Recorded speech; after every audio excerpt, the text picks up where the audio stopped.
This is a movie that relies very heavily on technology to make the underwater Atlantic world come to life.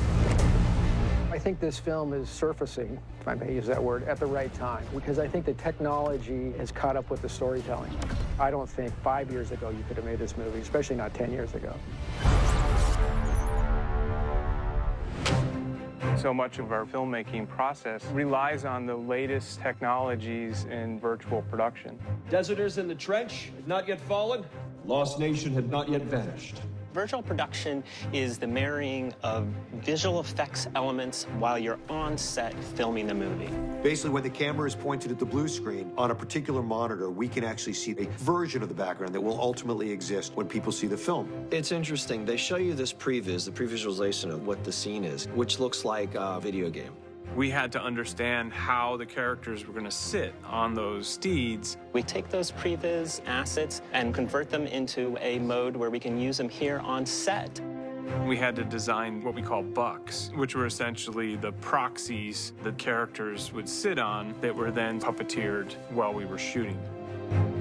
We have arranged around the stage a bunch of motion capture cameras. They can figure out what exactly that buck is doing. Then we're able to replace that buck with a CG version of our shark and have it marry up to what the camera is doing, all in real time. So I'd say, come here, this is what it's going to look like. And they'd punch that in, and they would lay over this world so we would have some imagination about what we were going to see.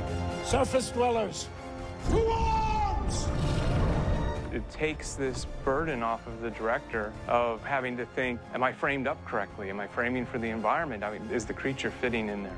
Kill them all! It's slow work, it's complicated work, and then, of course, it's always sweetened by special effects. We built lots of sets for this movie with virtual reality technology. VR is making a big impact in this film. We can look around sets in a virtual space to be able to make design decisions. I've primarily been working on the Manta sub, and VR lets you show people in a really exciting new way because you can actually get in there and test it yourself. I have seen the virtual reality of my submarine. It's really cool. Oh, this is so cool. This is so cool. Oh,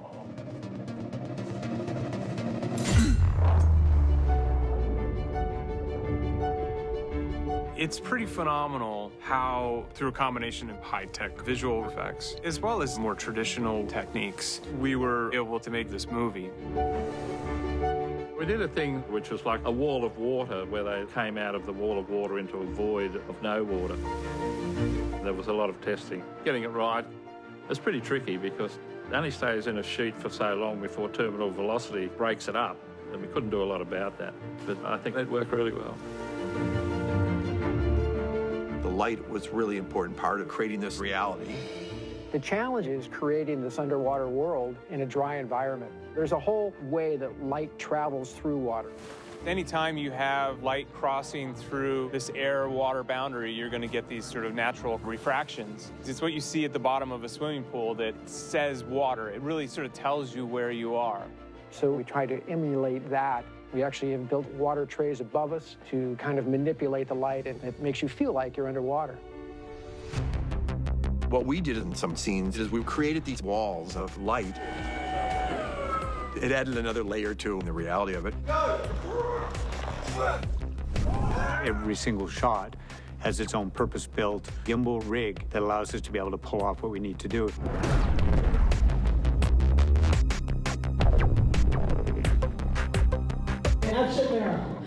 Wait, you said we couldn't go over these walls. I did. You said they're a hydro cannon.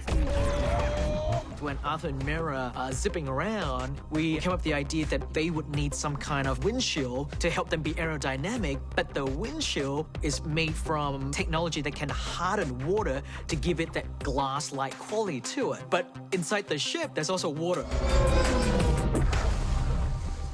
There was a moment in the movie where the car gets hit by a tsunami and washes into the ocean and washes around and lands up back on a road. We had to make the car in the tsunami. It was an eccentric spinning car that's actually getting submerged at the same time. It spins 360. And it's quite obscure because James didn't want it like a pig on a spit. 2, 1, roll.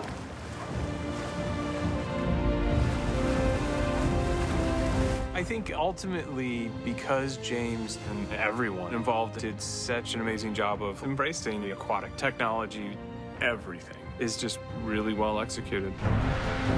We spent months developing all these techniques. And the finished product is this magical undersea world that, nobody's really ever seen before. I didn't settle for second best. I knew this has to be amazing. It's the right filmmaker, the right time, with the right technology, being able to accomplish this movie.